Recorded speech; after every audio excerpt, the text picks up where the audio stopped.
Comment est-ce qu'il y a des explications scientifiques au fait qu'une piscine aille plus vite ou c'est simplement quelque chose de mental?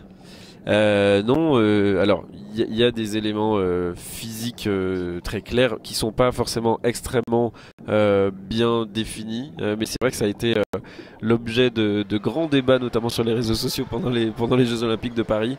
Il y a une question de profondeur de la piscine, beaucoup.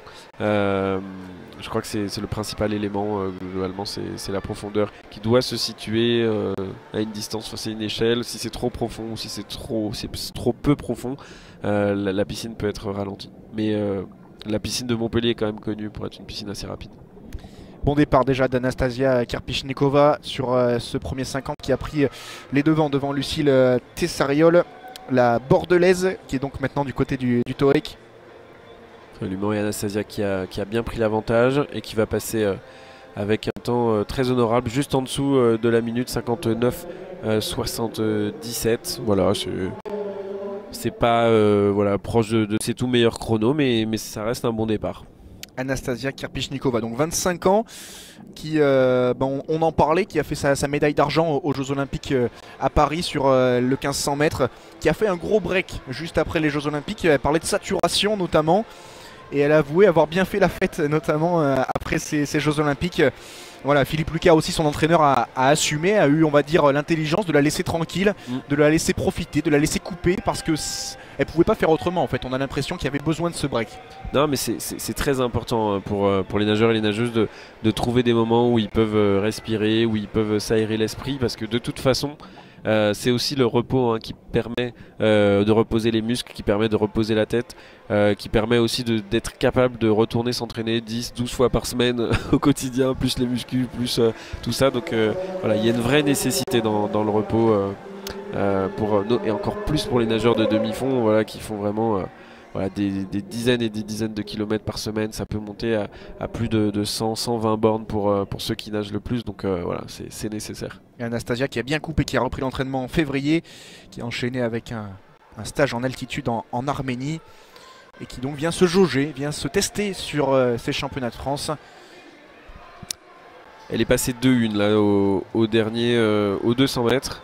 Ça veut dire qu'elle est à peu près sur une 3 de moyenne pour le moment. Ça nous fait un 2-6 sur le retour. 2-1 plus 2-6, ça fait 4-7. Donc ça veut dire que voilà, elle ne sera pas bien en dessous du temps qualificatif, mais elle est plutôt partie pour le moment pour être capable de le réaliser. Valentine Leclerc en deuxième position. La jeune femme originaire de Villefranche-sur-Saône qui tient la corde, même si c'est disputé avec Lucile Tessariol, couloir 3.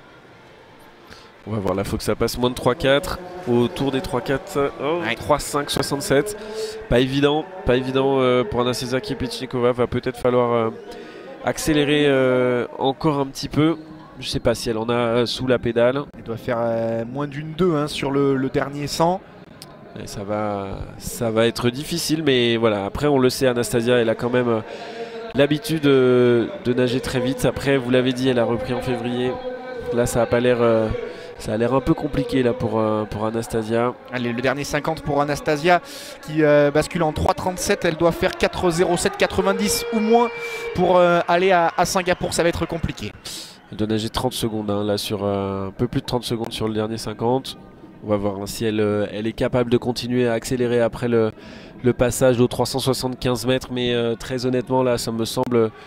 un peu compliqué, ça va se jouer à la touche. Elle vraiment. a 7 secondes pour en terminer. Anastasia Karpichnikova qui va être championne de France du 400. Mais est-ce qu'elle va aller chercher les minima pour Singapour? Il lui reste une seconde pour en finir. 4,7,74, ça passe. Ça passe pour Anastasia Karpichnikova qui au finish, au toucher, arrache sa qualification pour Singapour. Et ben voilà, elle a fait sa coupure, mais elle lui a été bénéfique cette coupure puisqu'elle a retrouvé tout de suite du rythme et elle sera bien au rendez-vous des championnats du monde.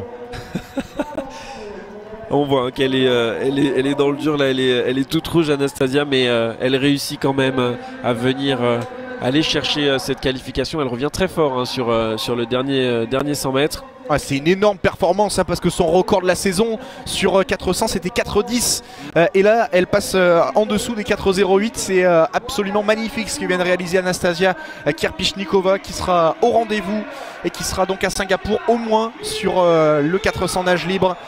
Elle salue le public de Montpellier Et elle a raison, hein, Gros franchement. finish, gros finish.